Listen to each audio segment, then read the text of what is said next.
आज जो विषय हम आपके लिए लेकर आए हैं वो है हिंदी, और हम बात करेंगे शतरंज के खिलाड़ी। जी हाँ, और इस पे विस्तृत जानकारी के लिए हमारे साथ बनी हुई है हमारी expert doctor Monika Katyayan ma'am. आपका बहुत बहुत स्वागत है हमारे साथ। जी धन्यवाद। शिक्षार्थियों और श्रोताओं, आप सभी को नमस्कार। और आज के इस कार्यक्रम में हम बात करने वाले हैं शतरंज के खिलाड़ी पाठ पर। शिक्षार्थियों, आप ज़रूर जानते होंगे कि ये जो पाठ है ये किसने लिखा है। ये प्रेमचंद जी ने ये कहानी लिखी है। और प्रेमचंद जिनको किसी भी परिचय की आवश्यकता नहीं है, तो उनके द्वारा लिखी गई ये रचना है।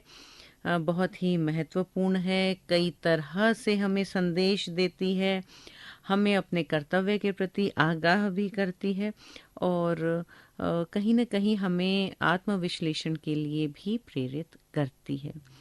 सबसे पहली बात जो मैं इस चर्चा में, इस मंच के माध्यम से आपसे कहना चाहूँगी कि जब हम समाज में रहते हैं तो हम अपने अधिकारों की बात करते हैं, कर्तव्यों की बात थोड़ा कम करते हैं। मुझे लगता है कि हमें अपने कर्तव्यों पर भी ध्यान देना चाहिए। यानी इस समाज को सुखी बनाए रखने के लिए हमारी जिम्मेदारी क्या-क्या है, हमें इस बारे में भी सोचना चाहिए। कल्पना कीजिए कि समाज में कोई भी व्यक्ति अपने कर्तव्य के बारे में नहीं सोच रहा है, सिर्फ ये सोच रहा है कि मैं कैसे इन सब संसाधनों से मैं लाभान्वित कैसे हूँ। तो ये संसाधन कितने दिन रहेंगे? बहुत दिन तो नहीं रहेंगे, क्योंकि हमने कुछ भी दिया नहीं है समाज को, हम सिर्फ ले रहे हैं। और किसी एक कह सकते हैं सकारात्मक दिशा की ओर ये समाज जो है अग्रसर नहीं हो रहा है। समाज कौन है? हम ही तो हैं। तो हमारी सोच, हमारी विचारधारा, हमारा रहने का ढंग, हर चीज़ निर्धारित करती है कि हमारा जो समाज है वो कैसा होगा। विकसित समाज होगा, अवनति की ओर अग्रसर समाज होगा, उन्नति की ओर अग्रसर समाज होगा, कैसा समाज होगा, ये हमारी प्रवृत्तियां निर्धारित करती हैं। तो इस कहानी के माध्यम से शिक्षार्थियों, प्रेमचंद जी ने बहुत ही सजीव ढंग से हमारे सामने एक स्थिति रखी है, और ये स्थिति हमें इतिहास की तरफ ले जाती है और बताती है कि उस समय किस तरह का समाज था, किस तरह के लोग थे, कैसा उनका रहन सहन था, और ऐसा क्या था जो वो नहीं कर रहे थे, और ऐसा क्या था जो वो कर रहे थे। इन्हीं स्थितियों के माध्यम से उन्होंने एक संदेश इस रचना में गूंथ कर हमारे सामने रखा है। इसे हमें डिकोड करना है, और हम और आप मिलकर इस संदेश को डिकोड करेंगे, क्योंकि बहुत ज़रूरी है रचनाकार की रचना के पीछे जो उसका मूल उद्देश्य है उसको समझना। तो शिक्षार्थियों, ये जो कहानी है इसमें हम देखेंगे कि शासक वर्ग की विलासिता के परिणाम भी नज़र आएंगे, कि अगर शासक वर्ग जो है वो सिर्फ विलासी हो जाता है, सिर्फ सुख सुविधाओं में मस्त रहता है, किसी और किसी कर्तव्य के प्रति उसका कोई ध्यान नहीं रहता है और कुछ काम नहीं करता है, सिर्फ अपने आनंद में मगन रहता है, तो उसका परिणाम क्या होता है, इस बारे में भी हम इसकी विवेचना कर सकेंगे। देश और समाज के प्रति कर्तव्य पालन की क्या आवश्यकता है, जिसके बारे में मैंने आरंभ में ही, परिचय में ही आपसे बात की। तो इस क्या आवश्यकता है, इस पर भी आप अपने विचार व्यक्त कर सकेंगे।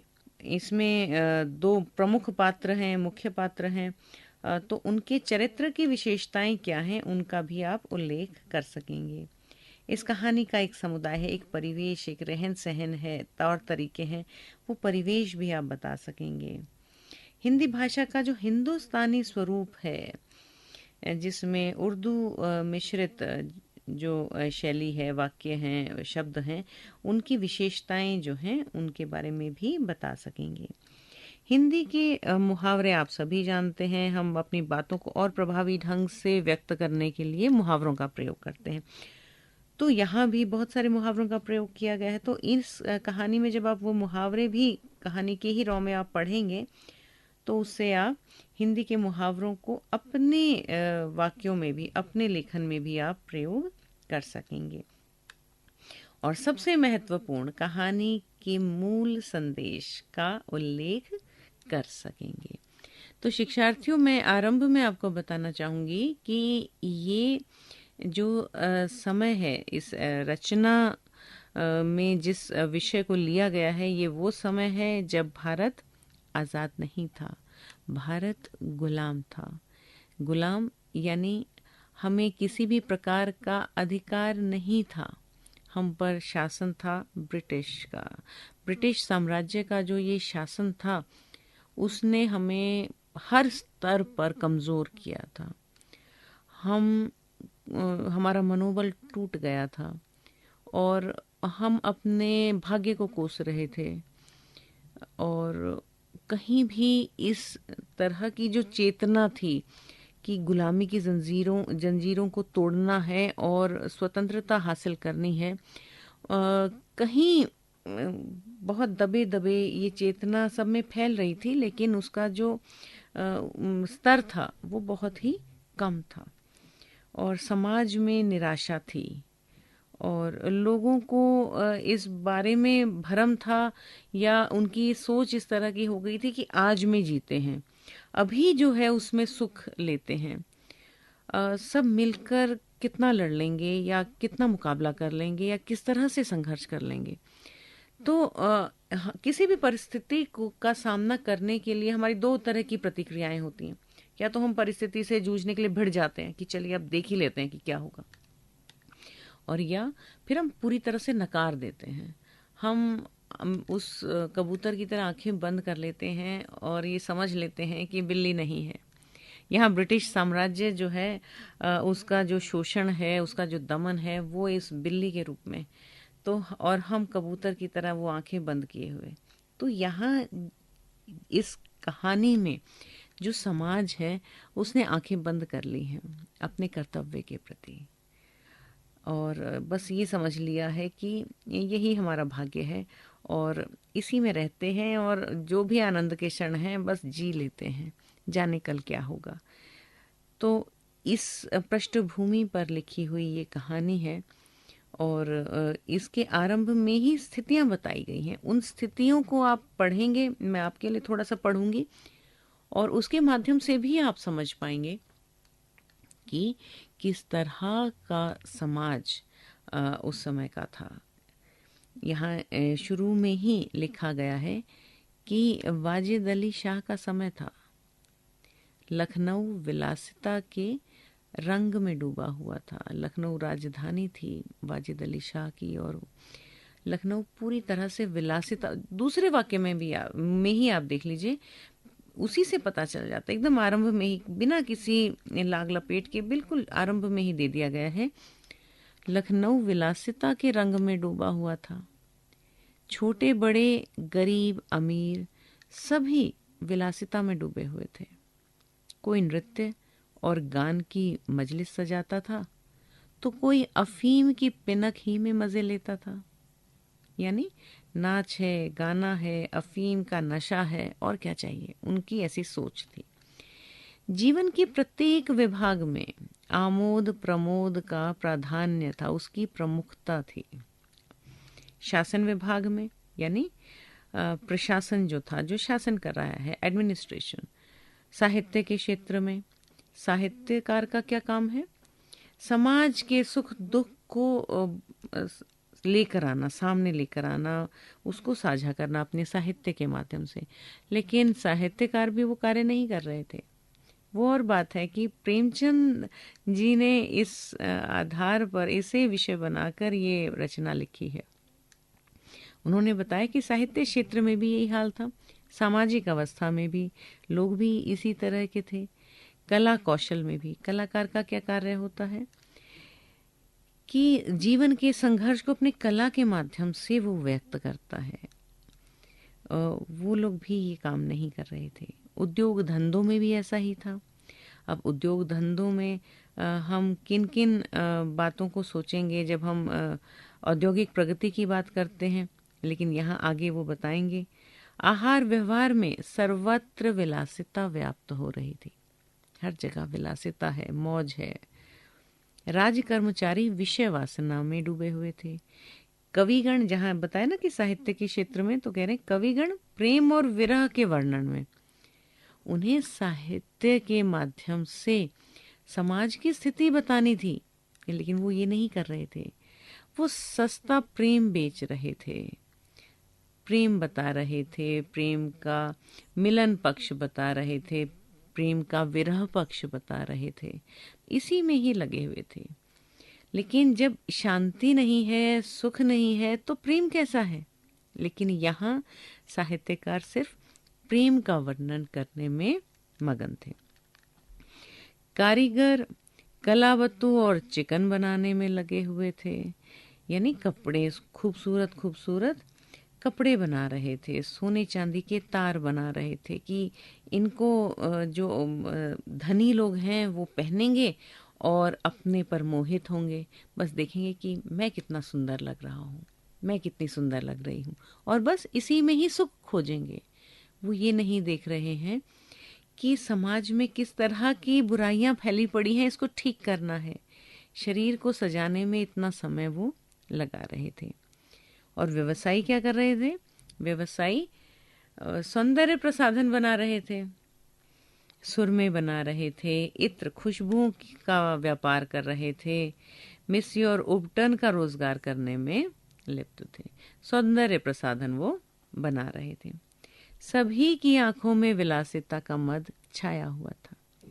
संसार में क्या हो रहा है, इसकी किसी को खबर न थी। बिल्कुल कह सकते हैं कि आंखें बंद किए हुए थे कि क्या हो रहा है हम जानना नहीं चाहते, जानकर भी हम जानना नहीं चाहते। बटेर लड़ रहे हैं। अब यहाँ पर आमोद प्रमोद, मनोरंजन हो रहा है, बटेरों की लड़ाई कराई जाती है और उससे एक कह सकते हैं कि बहुत ही उत्साह मिलता, बहुत ही प्रसन्नता इन लोगों को होती थी। तीतरों की लड़ाई के लिए पाली बदी जा रही है, कहीं चौसर बिछी हुई ये खेल खेला जा रहा है। पौ बारह का शोर मचा हुआ है, मैं जीता, इस तरह का शोर मचा हुआ है। कहीं शतरंज का घोर संग्राम छिड़ा हुआ है, कहीं शतरंज पर मुकाबला हो रहा है।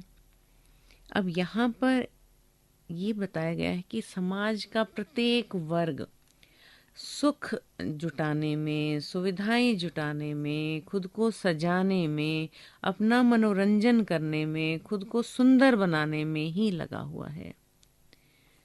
ये जो शारीरिक सुख है, ये बहुत ही उथले सुख उन्हीं की प्राप्ति में लगा हुआ है और इन्हें बिल्कुल इस बात की खबर नहीं है कि विश्व में क्या हो रहा है, हमारे आसपास क्या हो रहा है, हमारे देश की कैसी स्थितियां हैं, हम किस तरह से पतन के गर्त में जा रहे हैं, हम गुलाम होते जा रहे हैं, हमें कुछ करना चाहिए। कुछ भी इन लोगों को इस बात से सरोकार नहीं था, कोई चिंता नहीं थी। उन्हें लगता था ये शायद कोई और करेगा। तो इस तरह का समाज था शिक्षार्थियों।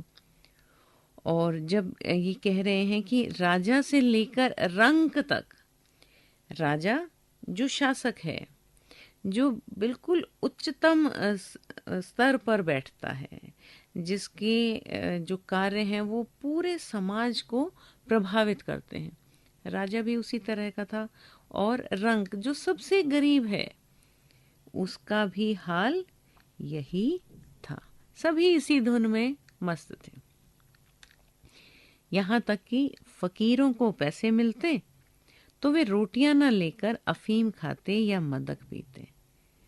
अगर कोई फकीर भोजन के लिए किसी के आगे हाथ फैला रहा है तो उसका उद्देश्य ये है कि उसे उसका पेट भर जाए, उसकी भूख मिट जाए, है ना। लेकिन ऐसा नहीं था। उन्हें अगर पैसे मिलते थे तो वो भोजन नहीं कर रहे हैं जिसकी उन्हें सबसे अधिक आवश्यकता है, वे अफीम खा रहे हैं, वे नशा कर रहे हैं। कितने दुख की बात थी कि वे नशे में इतने मस्त हैं कि उन्हें इस बात का होश ही नहीं है कि उनको उनकी जो मूलभूत आवश्यकता है शरीर की, भोजन, वो उसे भी नकार रहे हैं। वो इतने अधिक नशे में मगन हैं। शतरंज, ताश, गंजीफा खेलने से बुद्धि तीव्र होती है, विचार शक्ति का विकास होता है, पेचीदा मसलों को सुलझाने की आदत पड़ती है। ये दलीलें जोरों के साथ पेश की जाती थी। यानी जब भी कोई व्यक्ति इस तरह का कार्य करता है जो समाज में स्वीकार्य नहीं होता है या जिसे थोड़ी हेय दृष्टि से देखा जाता है, तो वह व्यक्ति क्या करता है, उसके लिए एक डिफेंस मैकेनिज्म तैयार कर लेता है। हम अगर कोई गलत काम करते हैं तो हम उसका औचित्य सिद्ध करने लगते हैं, उसे न्याय संगत बताने लगते हैं कि नहीं नहीं, ऐसा करना बहुत अच्छा था। उसी तरह से ये लोग भी यही कार्य कर रहे थे। ये कह रहे थे कि अगर हम शतरंज खेलते हैं या हम ताश खेलते हैं तो उससे जो बहुत ही मुश्किल जो मसले हैं, विषय हैं, उनको सुलझाने का हुनर पैदा होता है हम में। हमारी जो बुद्धि है वो तीव्र होती है। तो इसलिए हम ये करते हैं। हम ऐसे ही नहीं करते हैं कि हमें नशा हो रहा है या हम अपनी मस्ती में डूबना चाहते हैं, ऐसा नहीं करते। हमारी बुद्धि तीव्र होती है इससे। इसलिए अगर मिर्जा सज्जाद अली और मीर रोशन अली अपना अधिकांश समय बुद्धि तीव्र करने में व्यतीत करते थे तो किसी विचारशील पुरुष को क्या आपत्ति हो सकती थी। देखिए, अब यहाँ पर हमारे पात्रों का प्रवेश हो रहा है, तो उनका परिचय दिया जा रहा है। किस तरह से कह रहे हैं कि अगर ये अपना अधिकांश समय, तो यहाँ पर इनका भी यही तर्क है कि ये दोनों व्यक्ति, मीर और मिर्जा, दोनों अपना ज्यादातर समय बुद्धि तीव्र करने में व्यतीत करते थे। यानी कुछ ऐसा काम करते थे जिस पर शायद हमें ऐतराज हो। ये लोग क्या करते थे, ये शतरंज खेलते थे। तो किसी विचारशील, क्योंकि यही सोच समाज में व्याप्त थी कि शतरंज खेलने से पेचीदा मसलों को सुलझाने का हुनर पैदा होता है, तो ये लोग भी यही काम कर रहे थे अपने अधिकांश समय। तो क्या आपत्ति है, बुद्धि तो तीव्र कर रहे हैं। तो इस तरह से शिक्षार्थियों यहाँ पर व्यंग्य किया है प्रेमचंद जी ने, और बताने की कोशिश की है कि ये लोग भी यही कार्य कर रहे थे। दोनों के पास मौरूसी जागीरें थी, यानी इनको विरासत में मिली थी जागीरें। तो बहुत पैसा था इनके पास, और जब पैसा होता है तो कुछ कार्य करने की या कुछ सकारात्मक ऐसा कुछ अपनी भूमिका अदा करने की तलब क्यों हो। आराम किया जाए, मजा किया जाए, आनंद लिया जाए। तो इसी तरह की सोच इन लोगों की थी। जीविका की कोई चिंता न थी। अगर जागीरें ना हो तो अपनी आवश्यकताओं की पूर्ति करने के लिए तो व्यक्ति को कुछ काम तो करना पड़ेगा ना। अपने परिवार का पेट भरना है, अपनी जरूरतें पूरी करनी है। लेकिन इनके पास इस तरह की कोई चिंता नहीं थी। घर में बैठे चखौतियां करते थे और खूब अपना मजाक करते थे, खूब खुश होते थे।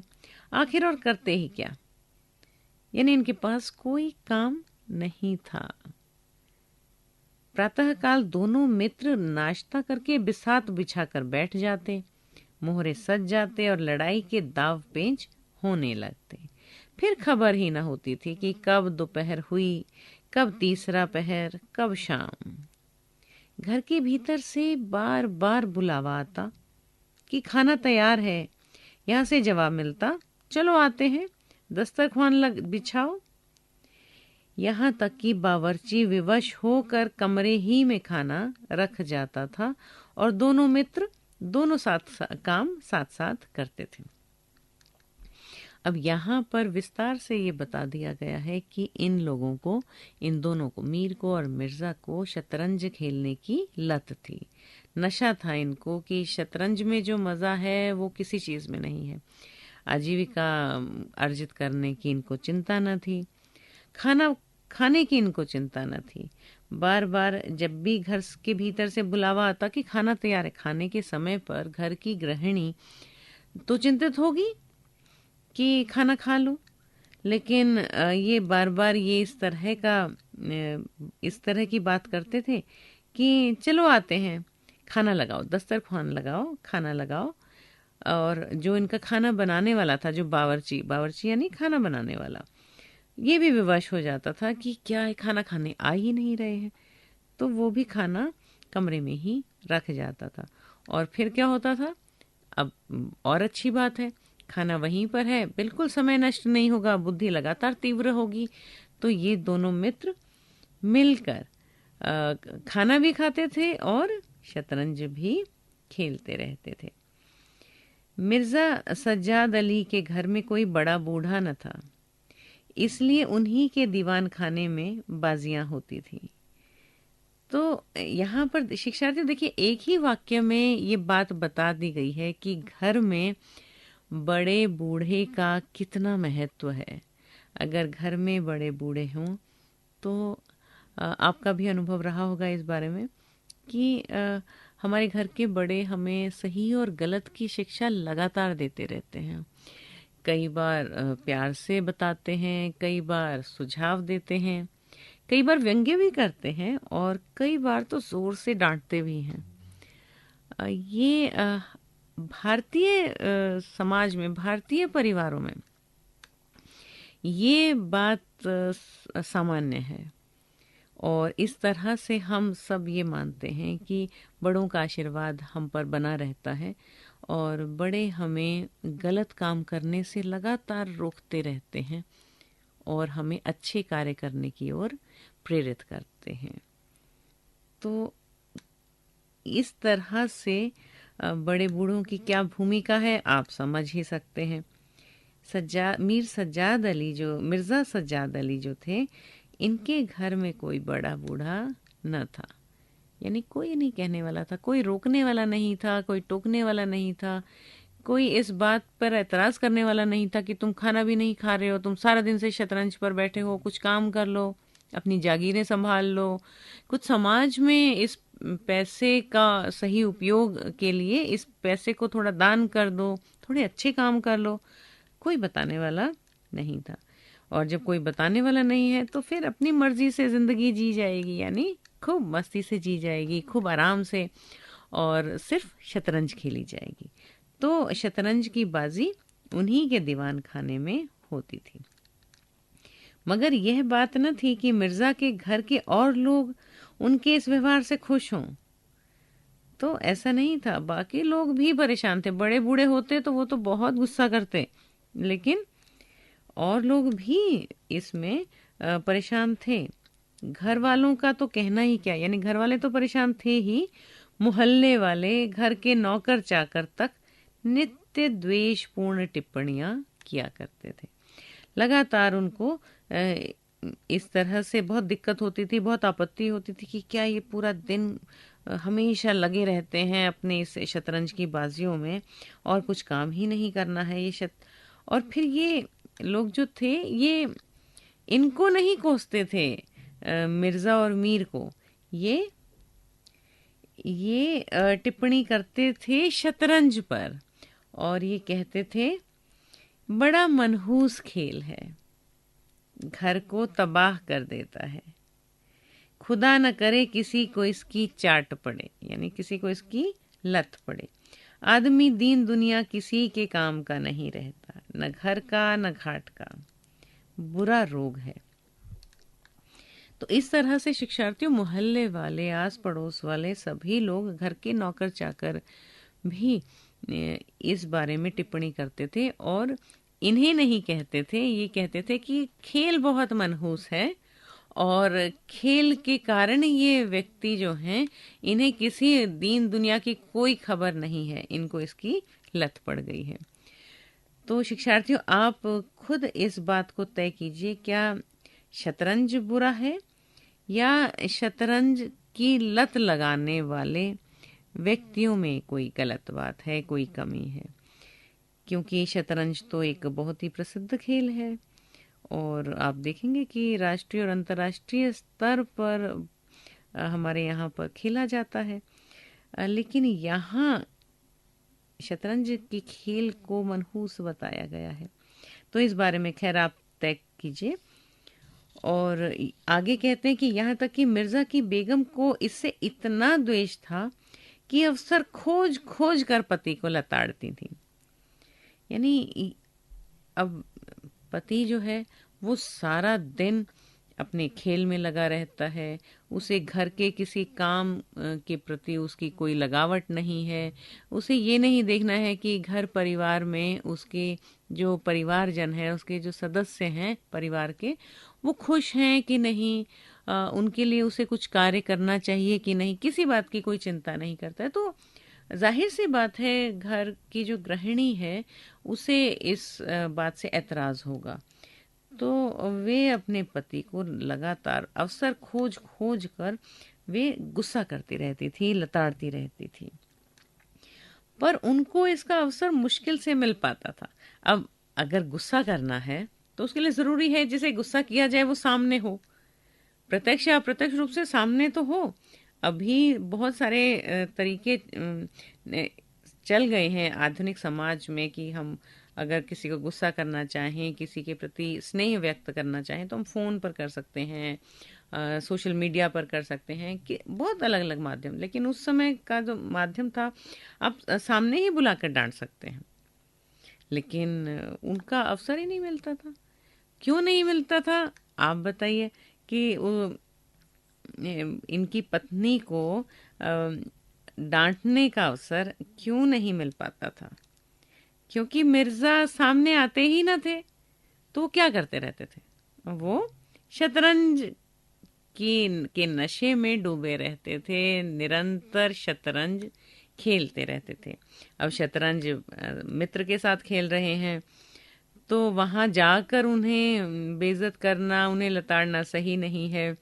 और घर के भीतर वे कम जाते थे। जब भोजन करना है, अपनी जो मूलभूत आवश्यकताएं हैं, नित्य कर्म है, उनके लिए ही शायद वो जाते होंगे, तो उन्हें अवसर ही ना मिलता था। किस तरह से डांटें? तो वो क्या करती थी? वह सोती रहती थी। जब वे सोती रहती थी तब तक बाजी बिछ जाती थी। सुबह सोकर उठी नहीं उससे पहले बाजी बिछ जाती। तो इससे क्या पता चल रहा है शिक्षार्थियों कि कितना अधिक इन दोनों मित्रों में शतरंज खेलने के प्रति कितनी अधिक लगावट है, कितनी अधिक लत, किस स्तर तक ये लत है कि उठते ही वे अपना इस खेल की बाजी जो थी उसे बिछा लेते थे। और रात को जब वे सो जाती थी तब कहीं मिर्जा जी घर में आते थे।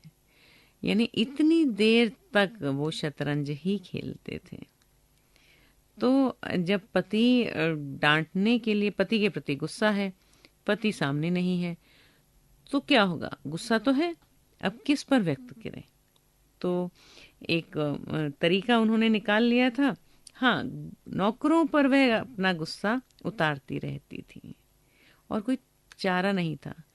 इससे पता चलता है शिक्षार्थियों कि उस समय का जो स्त्री समाज था, उस समय जो स्त्रियों की स्थिति थी वो कैसी थी। घर के भीतर है उनकी स्थिति। वे किसी भी तरह से बाहर आकर अपना रोष व्यक्त नहीं कर सकती थी, अपना विरोध व्यक्त नहीं कर सकती थी।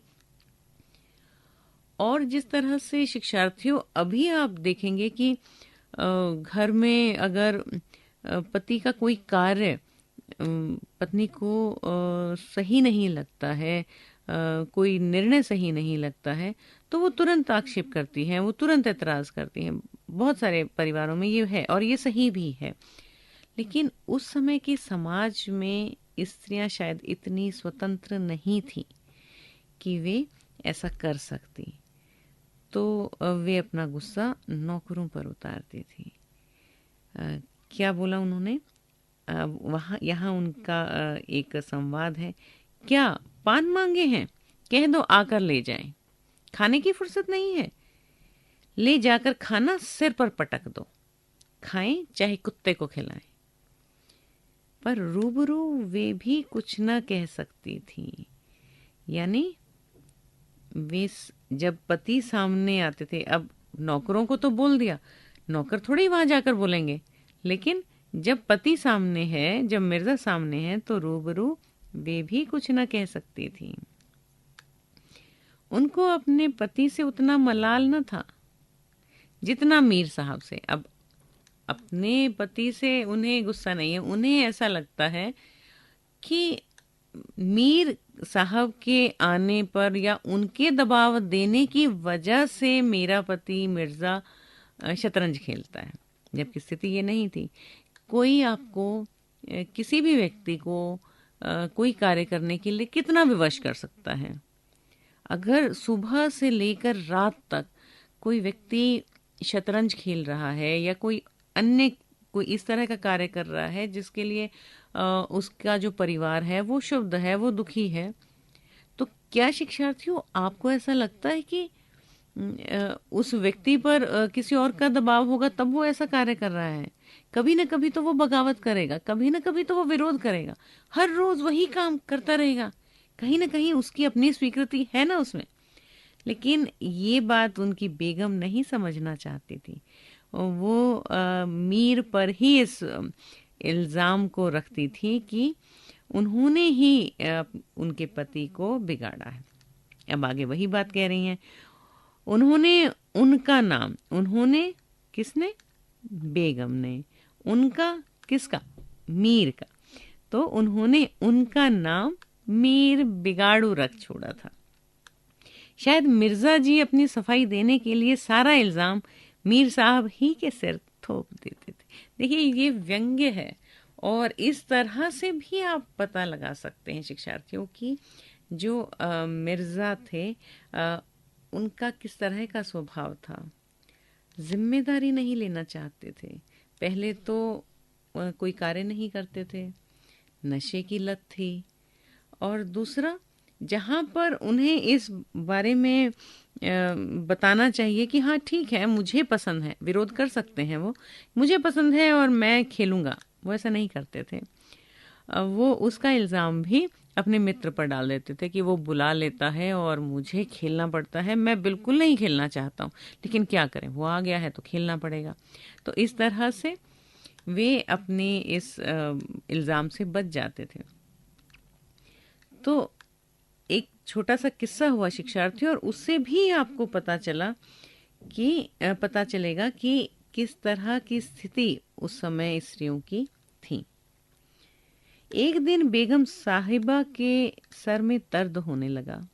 उन्होंने लौंडी से कहा, जाकर मिर्जा साहब को बुला ला, किसी हकीम के यहाँ से दवा लाएं, दौड़ जल्दी कर।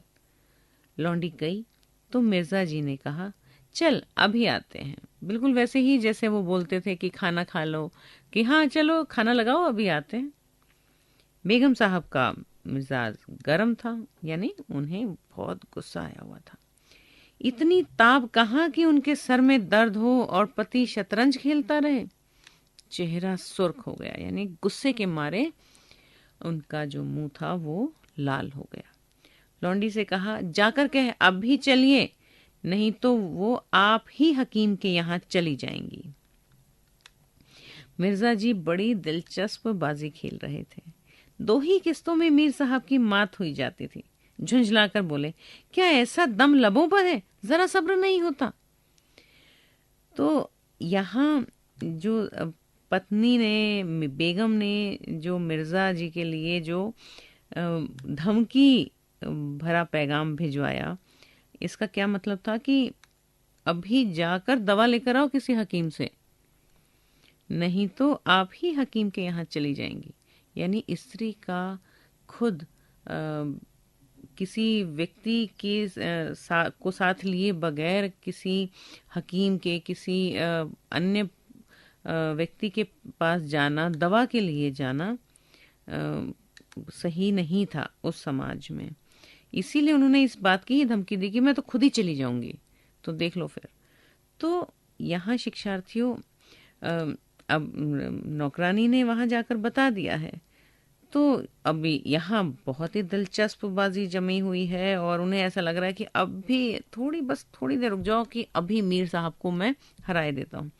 तो उन्हें बहुत गुस्सा आया कि यहाँ इतना अच्छा खेल चल रहा है और इनको दवा की पड़ी है। तो अब इन्होंने क्रोधित होकर क्या कहा है, क्या ऐसा दम लबों पर है, क्या बिल्कुल मरने वाली हैं? थोड़ा सा सब्र कर लो। अब जिसे दर्द है उसे सब्र करने के लिए कहा जा रहा है, क्योंकि यहाँ पर शतरंज की बाजी जमी हुई है। इससे भी आपको पता चलता है शिक्षार्थियों कि मिर्जा में असंवेदनशीलता थी। उन्हें अपने परिवारजनों के प्रति भी उनके सुख और दुख के प्रति भी वे उदासीन थे। क्यों? क्योंकि वे शतरंज का उनको इतना अधिक नशा था, इतनी अधिक लत उन्हें शतरंज खेलने की थी। तो उस लत के आगे उन्हें अपनी पत्नी का सुख, उनका दुख, उनका गुस्सा, उनकी निराशा कुछ भी नहीं दिखती थी। तो मीर कहते हैं, अरे तो जाकर सुन ही आइए ना, औरतें नाजुक मिजाज होती ही हैं। तो मिर्जा बोलते हैं, जी हाँ, चला क्यों ना जाऊं, 2 किस्तों में आपकी मात होती है। तो अब यहाँ पर भी जो बात हो रही है वो शतरंज की खेल की जो गोटियां हैं उसके आधार पर कि अब किसकी हार होगी, किसकी जीत होगी, उसके आधार पर है। मीर उन्हें प्रोत्साहित कर रहे हैं कि आप जाकर आइए, और मिर्जा कह रहे हैं कि मैं नहीं जाऊंगा, क्योंकि यहाँ तो बाजी बहुत अच्छी जमी है और बिल्कुल अभी थोड़ी ही देर में आप हारे जाते हैं, इसीलिए आप मुझे भेज रहे हैं ताकि आप पीछे से कुछ इस तरह की गोटियां, आप मोहरे जो हैं वो आप बदल दें। जनाब, इस भरोसे न रहिएगा, वह चाल सोची है कि आपके मोहरे धरे रहें और मात हो जाए। पर जाइए, सुनाइए, क्यों खामखा उनका दिल दुखाइएगा। देखिए, अब यहाँ पर शिक्षार्थियों इस बात पर ध्यान दीजिए कि जब मीर ये बात कह रहे हैं तो उनके अंतर मन में कहीं भी ये भाव नहीं है कि उनके पति की पत्नी बीमार है और इसलिए वे अपने मित्र को कर्तव्य के प्रति आगाह कर रहे हैं, सचेत कर रहे हैं कि जाइए, आपकी पत्नी बीमार है, उसका ध्यान कीजिए। उनकी ये मंशा बिल्कुल नहीं है। उनकी ये मंशा है कि मिर्जा यहाँ से उठें और वे कुछ धांधली इस खेल में कर सकें, और इस बारे में मिर्जा को बहुत अच्छे से ध्यान है। लेकिन आप मिर्जा का भी आप स्वभाव समझिए कि उन्हें इस बात का नहीं है कि बाजी तो एक और लग जाएगी, कोई बात नहीं, हार जाएंगे, मेरी पत्नी, मेरी बेगम जो है वो बीमार है। तो ये इस तरह की जो संवेदनशीलता है ये पूरी तरह से वहां से गायब है, लुप्त है। मिर्जा, इसी बात पर मात ही करके जाऊंगा। मीर, मैं खेलूंगा ही नहीं, आप जाकर सुन आइए।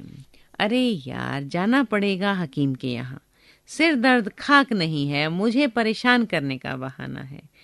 यानी उन्हें ऐसा ही लगता है कि मुझे सचमुच हकीम के यहाँ पर जाना पड़ेगा, और इन्हें कोई सिर दर्द विरदर्द नहीं है, ये बिना बात मुझे परेशान कर रही हैं, मुझे इस खेल से उठाना चाहते हैं। सब लोग हमारे इस खेल खेलने के पीछे पड़े हुए हैं, तो मैं नहीं जाने वाला हूँ। तो मीर कहते हैं, कुछ भी हो, उनकी खातिर तो करनी ही पड़ेगी। अच्छा, एक चाल और चल लूं। हरगिज नहीं, जब तक आप सुन ना आएंगे मैं मोहरे में हाथ ही न लगाऊंगा। मिर्जा साहब मजबूर होकर अंदर गए तो बेगम साहिबा ने त्योरियां बदलकर लेकिन कराहते हुए कहा, तुम्हें निगोड़ी शतरंज इतनी प्यारी है, चाहे कोई मर ही जाए पर उठने का नाम ही नहीं लेते, नौज कोई तुम जैसा आदमी हो। यानी यहाँ पर अब पत्नी जब मिर्जा गए हैं और बेगम से मिलने, तो वहाँ पर पत्नी जो है, बेगम जो है, वो शिकायत कर रही हैं और बहुत क्रोधित हैं, दुखी भी हैं, सिरदर्द भी है उन्हें, और उन्हें इस बात का दुख है कि उन्हें अब शतरंज को वो एक तरह से गाली दे रही हैं और कह रही इतनी ज़्यादा प्यारी है कि मैं मर भी जाऊं तुम्हें इस बात की चिंता नहीं है, ईश्वर न करे तुम जैसा आदमी हो। यानी इस तरह का इंसान को ऐसा नहीं होना चाहिए। थोड़ा सा तो देखिए कि उसके घर परिवार के लोग सुखी भी हैं कि नहीं है, उन्हें कोई दिक्कत तो नहीं है, अगर दिक्कत है तो उस दिक्कत को दूर करें। तुम तो बिल्कुल नहीं समझ रहे हो। तो इस सब में ये भाव था। मिर्जा, क्या कहूँ, मीर साहब मानते ही न थे, बड़ी मुश्किल से पीछा छुड़ाकर आया हूँ। अब देखिए, आपने देखा कि पहले भी वो इल्ज़ाम मिर्ज़ा जो थे वो मीर पर ही डालते रहते थे, और यहाँ भी यही काम उन्होंने किया जब वे खुद नहीं आ रहे थे। आपने देखा ना, मिर्ज़ा खुद आना नहीं चाहते थे। उन्हें लगता था कि उनकी पत्नी सिर्फ उन्हें परेशान कर रही है और अभी तो मीर हारने वाले हैं, मैं अभी नहीं जाने वाला। जबकि मीर उन्हें प्रोत्साहित कर रहे थे कि जाइए, चाहे उसके केंद्र में उनकी इच्छा श्रद्धांजलि करने की हो। लेकिन वो तो उन्हें कह रहे थे कि अपनी पत्नी से मिलकर आइए, देखिए उनके सिर में दर्द है। लेकिन फिर भी देखिए किस तरह के धोखेबाज और झूठे इंसान हैं मिर्जा। यहाँ पर कह रहे हैं कि मीर साहब न मानते थे, बड़ी मुश्किल से पीछा छुड़ाकर। कितना अभिनय कर रहे हैं ये। तो बेगम कहती हैं, क्या जैसे वह खुद निखट्टू हैं वैसे ही सबको समझते हैं? उनके भी तो बाल बच्चे हैं, या सबका सफाया कर डाला? तो अब बेगम जो है वो मीर को कोस रही हैं। बड़ा लती आदमी है, जब आ जाता है तब मजबूर होकर मुझे भी खेलना पड़ता है। देखिए किस तरह से बहका रहे हैं वो अपनी पत्नी को, और कह रहे हैं कि बड़ा लती आदमी है। जैसे वो लती हैं, ये नहीं है, ये भी लती हैं। तभी तो दो लती व्यक्ति जो, देखिए ना, हम किस तरह की संगत में रहते हैं, जिस तरह की संगत हम पसंद करते हैं। अगर किसी स्थिति में हमें किसी व्यक्ति के साथ थोड़ा समय गुजारना हो, तो हमारी पसंद नापसंद, हमारे विचार, हमारी सोच, उसके आधार पर हम तय कर लेते हैं कि इससे हमारी मित्रता कितनी देर की रहेगी, रहेगी भी कि नहीं रहेगी। तो हम हमेशा अपने जैसे व्यक्ति खोज लेते हैं और उन्हीं की संगति में रहना पसंद करते हैं। तभी तो कहते हैं ना कि हम जिस तरह की संगति होती है हम वैसे ही हो जाते हैं। तो यहाँ पर वो कह रहे हैं कि ये व्यक्ति बड़ा लती है और आ जाता है, मुझे तो मजबूरन खेलना पड़ता है, मैं इसके जैसा नहीं हूँ, मैं बिल्कुल भी लती नहीं हूँ, लेकिन ये आता है और मुझे मजबूर होना पड़ता है। तो बेगम भूली हैं और कहती हैं कि दुत्कार क्यों नहीं देते, गुस्सा क्यों नहीं कर देते कि जाओ मैं नहीं खेलूंगा। तो अब मिर्ज़ा अपनी मजबूरी जो है वो पूरा लपेट लपेट कर बता रहे हैं, झूठ बोल बोल कर वो कर रहे हैं कि बराबर के आदमी हैं, उम्र में दर्जे में मुझसे 2 उंगल ऊंचे, मुलाहिजा करना ही पड़ता है। यानी कि अब इनका जो स्तर है, आर्थिक स्तर है, सामाजिक स्तर है, ये कहीं ना कहीं मुझसे अधिक ही है, कम नहीं है। तो मुझे थोड़ा तो लिहाज करना पड़ेगा ना, मैं ऐसे कैसे धुतकार दूं, मैं नहीं धुतकार पाऊंगा ना। तो इस तरह से वो अपनी मजबूरी बता रहे हैं। तो बेगम क्या कह रही है, तो मैं ही दुत्कारे देती हूँ, आप तो नहीं कर सकते हैं, आप तो बराबर के हैं, आप तो उनसे थोड़ा सा कम ही हैं, वो अधिक हैं आपसे, तो कोई बात नहीं, मुझ पर तो कोई बात नहीं आएगी, मैं दुत्कार देती हूँ। नाराज हो जाए तो हो जाए, कौन किसी की रोटियां खिला देता है। रानी रूठेंगी अपना सुहाग लेंगी। हरिया जा बाहर से शतरंज उठा ला, मीर साहब से कहना मियाँ अब ना खेलेंगे, आप तशरीफ ले जाइए। तो इस तरह से शिक्षार्थियों बेगम जो हैं वो खुद जिम्मा उठा लेती हैं कि ये बिसात मैं तो हटाकर छोड़ूंगी। तो अपनी नौकरानी को वो बोल देती हैं कि जाओ इनको बोल दो, हमें ज़्यादा परवाह नहीं है, और जाओ इनको बोल दो कि अब नहीं खेलेंगे और तुम शतरंज की बाजी ही बिसात जो है वो उठा लाओ। तो इस तरह से शिक्षार्थियों अब तक हमने इस कहानी में जान लिया है कि किस तरह की स्थितियां थी, और ये जो दो हमारे पात्र हैं ये कितने लती हैं, कितना अधिक इनको शतरंज खेलने की लत है कि ये कुछ नहीं जानना चाहते हैं। मैं समझती हूँ कि इस पाठ पर बहुत ही विस्तार से चर्चा करने की जरूरत है, ताकि हम इस कहानी के मूल संदेश को समझ पाएं और इसको अपने शब्दों में भी व्यक्त कर सकें। तो चलिए मैं आपसे विदा लेती हूँ। धन्यवाद, नमस्कार।